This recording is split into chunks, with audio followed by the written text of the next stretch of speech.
प्यारे बच्चों नमस्कार। हायर मैथमेटिक्स के इस वीडियो में मैं आपका स्वागत करता हूं और आज हम लोग वेक्टर स्पेस में बात करेंगे। पिछले वीडियो में हमने वेक्टर स्पेस की डेफिनेशन और कोई भी वेक्टर स्पेस क्या होता है और स्केलर फील्ड से उसका क्या रिलेशन होता है, उसमें क्या क्या एक्सियम्स या प्रॉपर्टीज काम करती हैं, इसके विषय में हमने बात करी थी। आज हम लोग बात करेंगे students general properties of vector space के ऊपर। और general properties of vector space आपके सामने लिखी हुई हैं। पहले आइए इनको समझते हैं और फिर वन बाय वन इनको हम लोग प्रूफ करेंगे। तो स्टेटमेंट है students, let V F be a vector space zero bar. हमने यहाँ पर जो जीरो वेक्टर है स्टूडेंट्स, उस जीरो वेक्टर को जीरो बार से रिप्रेजेंट किया है। तो zero bar be the zero vector of V and zero be the zero scalar of F.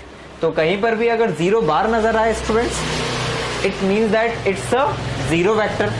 और कहीं पर भी अगर आपको स्टूडेंट्स केवल जीरो नजर आए, it means that it's a zero scalar students, है ना, क्योंकि यहां पर कई जगह पर इसका इस्तेमाल किया जाएगा।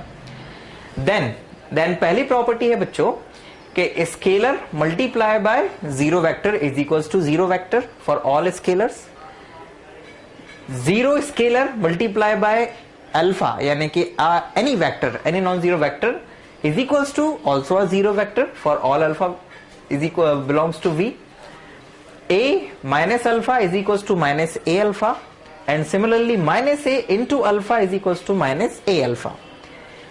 ए into alpha minus beta is equals to a alpha minus alpha beta for all vectors, for all scalar a belongs to f and all vectors alpha beta belongs to v. And similarly and last, a scalar है into alpha is equals to 0 implies that alpha is equals to 0 और a is equals to 0। मतलब कि अगर एक scalar और एक vector का product 0 है तो ये शर्त है कि उनमें से कम से किसी न किसी एक को 0 होना ही पड़ेगा, या तो वेक्टर 0 होगा या फिर स्केलर 0 होगा स्टूडेंट्स। अब आइए स्टूडेंट्स हम लोग इसी को ही आगे बढ़ाते हैं और one by one in properties को प्रूफ करते हैं। अब आइए स्टूडेंट्स हम लोग प्रूफ शुरू करते हैं। तो प्रूफ ऑफ प्रॉपर्टी नंबर 1 से हम लोग शुरुआत करते हैं। तो प्रॉपर्टी नंबर 1 का जो प्रूफ है इट्स वेरी इजी स्टूडेंट्स, जरा ध्यान दीजिएगा। ए स्केलर का मल्टीप्लाई करना है हमें जीरो वेक्टर में, ठीक है ना। तो हम लोग क्या करेंगे बच्चों, जीरो वेक्टर से शुरुआत करेंगे। इसको समझिएगा हाँ, क्योंकि इन प्रॉपर्टीज में कंफ्यूजन बहुत ज्यादा होता है कि शुरुआत कैसे की जाए। तो क्योंकि हमें जीरो वेक्टर में स्केलर का मल्टीप्लाई करना है तो हम जीरो वेक्टर से शुरुआत करेंगे। कैसे? वी नो दैट, क्या जानते हैं बच्चों हम लोग, इट्स वेरी इजी कि zero vector plus zero vector is equals to zero vector होता है। We know that. तो students zero vector plus zero vector is equals to zero vector. अब हम लोग इसमें मल्टीप्लाई करते हैं एक स्केलर का, ठीक है। तो ये कुछ इस तरह से हो जाएगा। नाउ अब आप लोग जानते हैं कि वेक्टर स्पेस में डिस्ट्रीब्यूशन लॉज होल्ड होते हैं। तो ए का अंदर मल्टीप्लाई होगा तो ये हो जाएगा a zero vector plus a zero vector is equals to a zero vector. And now students is a zero vector को हम लोग ऐसे भी लिख सकते हैं, a zero vector plus zero vector. क्यों? क्योंकि a zero vector plus zero vector is equals to zero vector.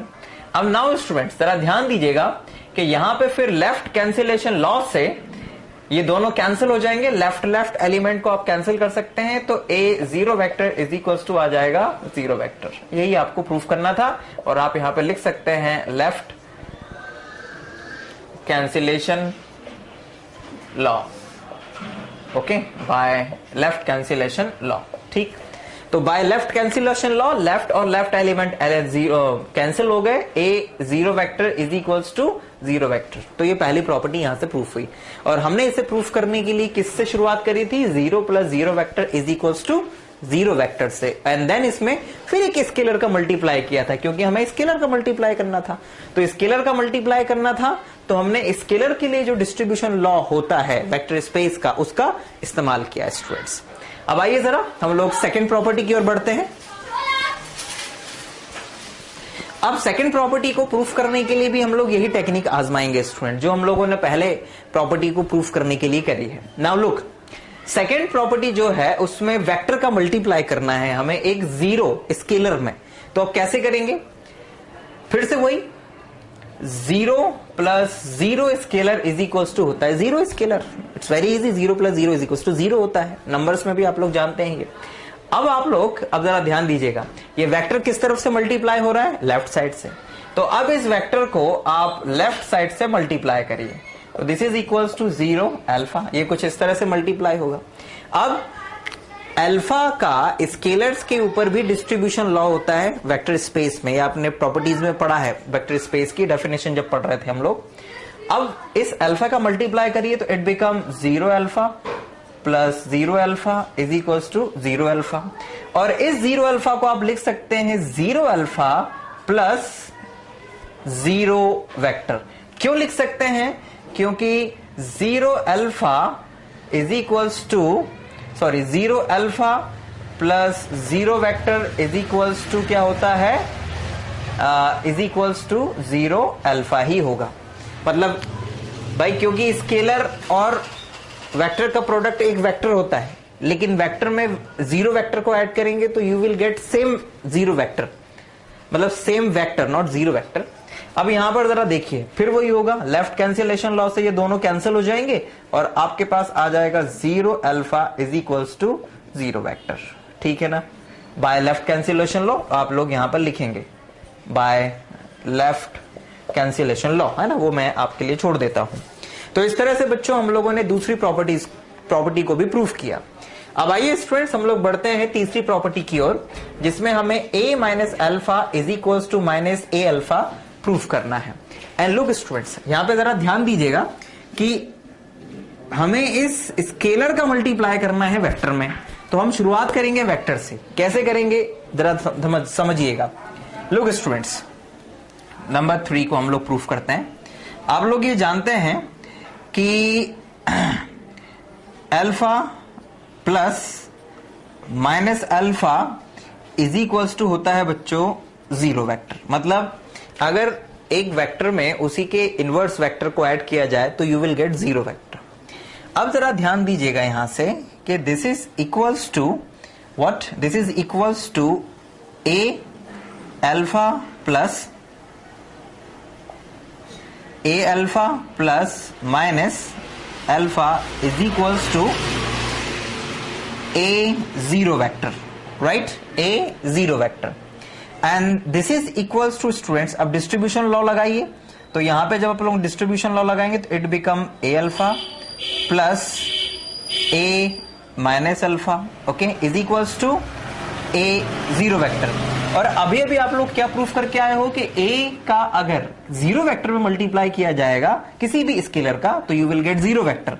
तो हम लोग क्या यहां पर 0 वेक्टर लिख सकते हैं, ये 0 वेक्टर लिख दिया हम लोगों ने, ठीक है ना, क्योंकि हम लोग ये प्रूफ करके आए हैं अभी, तो आप यहां पर लिख सकते हैं बाय 1 जो हमने अभी प्रूफ किया। अब नाउ स्टूडेंट्स हम लोग इसे लिख सकते हैं, क्या लिख सकते हैं, a alpha is equals to a minus alpha. तो हम अगर दोनों और ये कर दें बच्चों, क्या, minus a alpha plus a alpha plus a minus alpha is equals to minus a alpha plus 0 vector. मतलब दोनों और हमने माइनस ए अल्फा को ऐड कर दिया। तो अब जरा ध्यान दीजिएगा, इन दोनों को जब ऐड करेंगे तो यू विल गेट 0 वेक्टर। तो 0 vector plus a minus alpha और minus a alpha plus 0 vector is equals to minus a alpha. क्यों, क्योंकि इसको हम लोग ब्रैकेट के साथ ले लेते हैं, है ना, ये इस तरह से, ताकि आपको समझने में दिक्कत ना हो। क्योंकि किसी भी वेक्टर को 0 वेक्टर के साथ ऐड करते हैं तो वही वेक्टर आता है, और फिर ये 0 वेक्टर इसमें ऐड होगा तो इट रिमेन्स सेम। तो हमारे पास में जो फाइनली है वो आ जाएगा a minus alpha is equals to minus a alpha. Yes, तो स्टूडेंट्स यहां पर फिर इसमें इस 0 वेक्टर को ऐड किया तो we will get that element. ये माइनस ए अल्फा चल ही रहा था, ये हमें माइनस ए अल्फा मिल गया है। तो हमें जो प्रूफ करना था वो हमारे पास आ चुका है कि a minus alpha is equals to minus a alpha. इसे प्रूफ करने के लिए ध्यान दीजिएगा, हमने शुरुआत करी थी इस प्रॉपर्टी से कि alpha plus minus alpha is equals to 0 होता है स्टूडेंट्स। एंड फिर इसी प्रॉपर्टी को हम फर्दर आगे बढ़ाते रहे। पहले स्केलर का मल्टीप्लाई किया क्योंकि हमें स्केलर का मल्टीप्लाई करना ही था। ओके, तो लेफ्ट साइड से मल्टीप्लाई किया क्योंकि यहां पर भी स्केलर जो था वो लेफ्ट में था, तो स्केलर से मल्टीप्लाई किया, डिस्ट्रीब्यूशन लॉ लगाया। आप लोग ये लिखते जाइएगा जो डिस्ट्रीब्यूशन लॉ लगता है। ओके, नाउ फिर यहाँ पे a0 इज इक्वल टू 0 हो गया by the property number 1। Distribution law लगाया दोनों और माइनस ए अल्फा को हमने ऐड कर दिया, तो ये दोनों कैंसिल होके 0 वेक्टर बन गया। ये दोनों ऐड होके वापस ये आ गया क्योंकि 0 वेक्टर को किसी भी वेक्टर में ऐड करने पर हमें सेम वेक्टर मिल जाता है। और फाइनली जो हमें प्रूफ करना था वो रिजल्ट हमारे पास में आ गया। तो इस तरह से बच्चों हम लोगों ने इन 3 प्रॉपर्टीज को, फर्स्ट, सेकंड और थर्ड प्रॉपर्टी को प्रूफ किया। अब इन 3 प्रॉपर्टीज के बाद में स्टूडेंट्स आई होप कि आपको आसानी से समझ में आ गई होंगी। थोड़ा सा लॉजिकल है और कॉन्शियस रह के पढ़ेंगे तो आप आसानी से बनेगा। अब हम लोग बढ़ते हैं स्टूडेंट्स फोर्थ प्रॉपर्टी की ओर। एक बात और यहाँ पे कि किसी भी प्रॉपर्टी को प्रूफ करने के लिए आप ये देखेंगे कि हमें जरूरत किस चीज की है। ओके, कौन कहां से मल्टीप्लाई हो रहा है, स्केलर मल्टीप्लाई हो रहा है या फिर वेक्टर मल्टीप्लाई हो रहा है, इस बात का ध्यान देके आगे बढ़ेंगे। ठीक है ना। अब आइए हम लोग फोर्थ प्रॉपर्टी की ओर बढ़ते हैं। नाउ स्टूडेंट्स हम लोग शुरुआत करते हैं प्रॉपर्टी नंबर 4 के ऊपर। तो प्रॉपर्टी नंबर 4 में 3 और 4 लगभग सिमिलर है। अंतर बस इतना है कि यहां पर माइनस अल्फा था और यहां पर माइनस ए है। मतलब अब यहां पर वेक्टर का मल्टीप्लाई होना है स्केलर्स में और शुरुआत करेंगे हम लोग स्केलर से। तो आप लोग ये जानते हैं कि a plus minus a is equal to होता है 0 स्केलर। ओके, और अब alpha left side right side से मल्टीप्लाई हो रहा है, तो a plus minus a multiply by alpha is equal to 0 into alpha.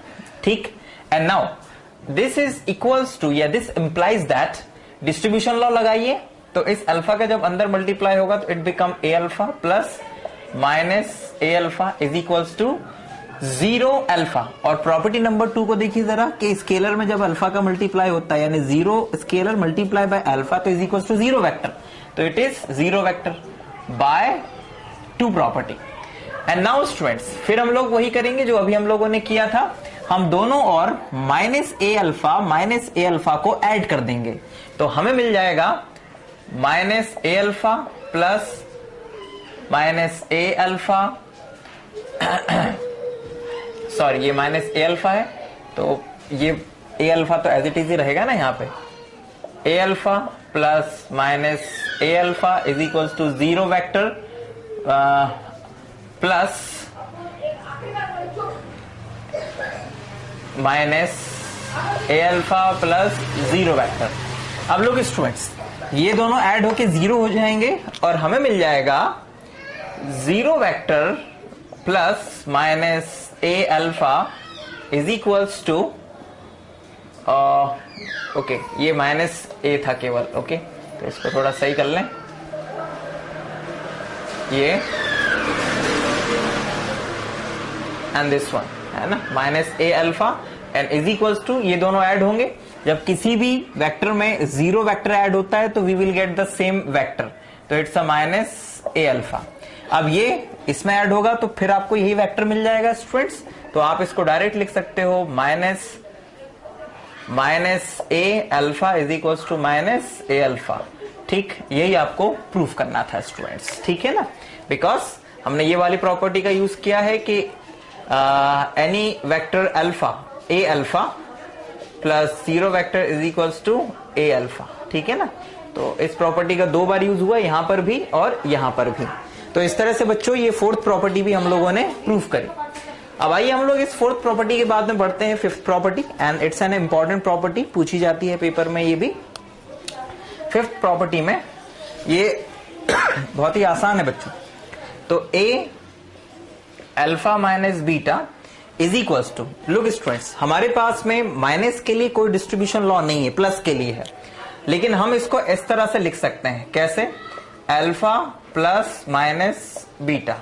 ठीक है ना, एंड नाउ अब हमारा डिस्ट्रीब्यूशन लॉ होल्ड हो सकता है। ओके, हम ए का अंदर मल्टीप्लाई कर देंगे plus alpha a into minus beta. And now look property number 3 देखिए, उसमें एक वेक्टर है माइनस के साइन के साथ में और एक स्केलर का मल्टीप्लाई हुआ है, तो इन दोनों की जो वैल्यू होती है वो माइनस ए अल्फा होती है। तो ये आ जाएगा बच्चों क्या, ए अल्फा प्लस माइनस ए बीटा और ये ब्रैकेट, और इसे हम लोग लिख सकते हैं प्लस माइनस माइनस, तो it's a alpha minus A beta, और यही हम लोगों को प्रूफ करना था स्टूडेंट्स। तो इस तरह से हम लोगों ने इसको प्रूफ किया किसकी मदद से, बाय थर्ड प्रॉपर्टी की मदद से। तो बच्चों ये फिफ्थ प्रॉपर्टी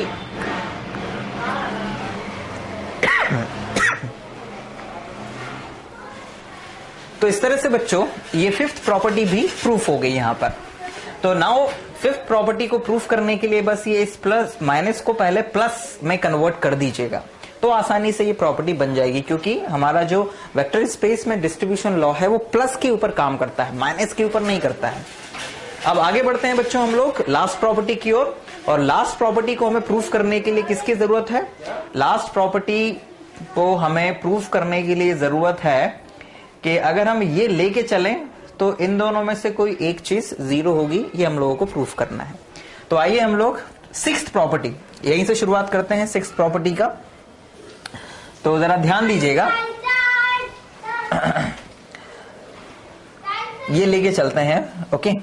और शुरुआत ऐसे करते हैं, let a belongs to F, या ऐसे let a not equals to zero belongs to F, मतलब एक स्केलर लेते हैं जो कि जीरो नहीं है। तो this implies that a inverse belongs to F, मतलब उसके करस्पॉन्डिंग जो इनवर्स एलिमेंट है वो भी एफ में होगा। क्यों? क्योंकि एफ जो होता है वो फील्ड है, और फील्ड डॉट के रिस्पेक्ट में भी इनवर्स एलिमेंट को रखती है। So that's why a inverse belongs to F. अब यहां से जरा देखिएगा, नाउ हम लोग शुरुआत यहां से करते हैं। अब हमने ए को नॉन जीरो माना है, तो अगर ए नॉन जीरो है तो मतलब अल्फा को जीरो होना पड़ेगा, क्योंकि किसी एक को जीरो होना ही है अगर ये जीरो मान के चलें। तो क्योंकि हम a alpha is equal to zero मान के चले हैं, तो हम इसको लिख सकते हैं a inverse a alpha is equals to a inverse is equals to zero vector. I think ये जीरो वेक्टर था, यहां पे मिस कर गए थे हम, तो ये जीरो वेक्टर और ये जीरो वेक्टर। और किसी भी स्केलर का जीरो वेक्टर में मल्टीप्लाई करते हैं बच्चों, तो आपको पता है कि हम लोगों को मिलता है जीरो वेक्टर। और इसमें जब हम लोग एसोसिएटिव लॉ लगाएंगे तो we will get this one, a inverse a alpha, और a inverse into a is equals to identity element, and this is equals to e. तो e into alpha is equals to zero vector, and e multiply by any alpha, sorry a inverse into a. तो मुझे यहां ई ना लिखते हुए one लिखना चाहिए, क्योंकि ये प्रोडक्ट के रिस्पेक्ट में इनवर्स एलिमेंट था, और ए फील्ड है और ए फील्ड का एलिमेंट था स्टूडेंट्स। तो that's why this one and this one is equals to one. तो अल्फा इज इक्वल्स टू, फिर यहां पे हम लोगों को क्या मिल जाएगा, जीरो वेक्टर बच्चों। तो इस तरह से अगर हम ए को जीरो ना लेके चलें तो हमें अल्फा जीरो मिल जाता है। कब? जब this equals to this one. तो मतलब a alpha is equals to zero vector, so if a alpha is equals to zero vector and a not equals to zero, this implies that alpha is equals to zero, alpha is equals to zero vector students. तो इस तरह से students अगर a alpha is equals to zero है, तो a अगर zero ना हो तो alpha is equals to zero होगा, यानी कि जीरो वेक्टर के इक्वल होगा। अल्फा यानी वेक्टर जीरो होगा अगर स्केलर जीरो ना हो। तो ये पहली चीज होगी कि अगर ये जीरो है तो ए अगर जीरो ना हो तो अल्फा जीरो होगा। अब दूसरी चीज लेके चलते हैं कि अगर अल्फा जीरो ना हो तो स्केलर को जीरो होना पड़ेगा, ठीक है ना। तो we will prove that, okay. आइए देखते हैं, शुरुआत यहां से करते हैं। Let alpha not equals to zero vector belongs to V, and we shall prove a is equals to zero scalar, a is equals to zero scalar। तो हम इसको प्रूफ करने के लिए कॉन्ट्राडिक्शन का यूज करेंगे, यानी कि उल्टा मान के चलेंगे। क्या मान के चलेंगे?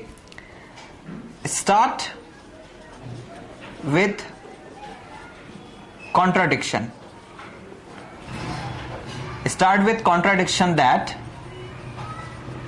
ए नॉट इक्वल्स टू 0 स्टूडेंट्स। अब आप लोग इसको समझिएगा कि ये कॉन्ट्राडिक्शन लेके हम क्यों चल रहे हैं। देखिए, हमने अल्फा को 0 नहीं माना है और ए को 0 माना है, ठीक है ना, मतलब ए को हम 0 प्रूफ करेंगे।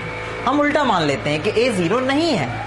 अगर ए 0 नहीं है स्टूडेंट्स, तो it means that a inverse belongs to F, ठीक है ना, ए इनवर्स भी होगा। और अगर ए इनवर्स हुआ बच्चों, तो फिर जो ए अल्फा इज इक्वल टू 0 था, उसमें फिर हम लोग ए इनवर्स का मल्टीप्लाई कर देंगे, तो this is equals to a inverse 0 vector, this one 0 vector, this is equals to, this is 1 into alpha is equals to 0 by the property number कौन सी प्रॉपर्टी स्टूडेंट्स, प्रॉपर्टी नंबर 1 से ये value 0 के equal हो जाएगी, 0 vector के, मतलब कि alpha is equals to क्या हो जाता है, 0 आ जाता है। इट मीन्स दैट स्टूडेंट्स कि अगर हम ये मान के चलें कि अल्फा 0 नहीं है और ये दिखाना चाहें कि ए 0 है, तो ये दिखाने के लिए हम उल्टा मान लेते हैं, क्या, कि ए 0 नहीं है। तो अगर ए 0 नहीं है तो पहले उसका इनवर्स होगा, और उसके इनवर्स होने से हम जब आगे बढ़ते जाते हैं तो हमें क्या मिल जाता है, अल्फा इज इक्वल टू 0। तो क्योंकि अब अल्फा को तो हम पहले ही बोल चुके थे कि वो 0 नहीं है और अल्फा 0 आ गया। क्या मानने से अल्फा 0 आ गया, ए को 0 नहीं मानने से अल्फा 0 आ गया। तो इसका मतलब ये हुआ कि अगर हम ए को 0 नहीं मानते हैं तो अल्फा 0 हो जाता है। इट मीन्स अब उल्टा हो जाएगा, क्या, कि अल्फा अगर 0 नहीं है तो किसको 0 होना पड़ेगा, ए को। क्यों, इसका मतलब है कि हम लोग गलत मान के चले थे, है ना। अगर ये 0 नहीं है तो ए को ही 0 होना पड़ेगा, ठीक। तो ये चीज हम लोग यहां पे लिख देते हैं। So if alpha not equals to 0 then a is equals to 0, right students. तो इस तरह से स्टूडेंट्स हम लोगों ने इन 5 प्रॉपर्टीज को प्रूफ किया वेक्टर स्पेस के लिए। ये बहुत ही इंपॉर्टेंट प्रॉपर्टीज है स्टूडेंट्स और अक्सर एग्जाम में पूछी जाती हैं, ठीक है। एंड आई होप स्टूडेंट्स के इस छोटे से लेक्चर में इन 5 प्रॉपर्टीज को प्रूफ और इन प्रॉपर्टीज की जो अंडरस्टैंडिंग है कि हम लोग कैसे दिमाग में रखें कि इनको कैसे शुरू करना है और कैसे फाइनल अपने रिजल्ट तक पहुंचाना है। इसके बीच में इन प्रॉपर्टीज को प्रूफ करने के लिए जिन जिन चीजों की मदद होगी वो भी आपको साथ में लिखते जाना है, साइड बाय साइड। मैंने कई जगहों पर चीजें नहीं लिखी हैं, ओके, लेकिन वो आपको लिखना है। इससे आपका जो प्रूफ है वो और भी अच्छा और अच्छे जिसे कहें कि इनहैंस हो जाएगा, या आपको अच्छे मार्क्स दिलाएगा एग्जाम में। तो बच्चों, ये 5 प्रॉपर्टीज यहाँ पर फिनिश हुई एंड आई होप कि ये प्रॉपर्टीज आप लोगों को समझ में आई होंगी, ठीक है ना। फिर भी कोई क्वेरी या डाउट आता है तो आप हमसे जरूर मेल के थ्रू पूछ सकते हैं स्टूडेंट्स।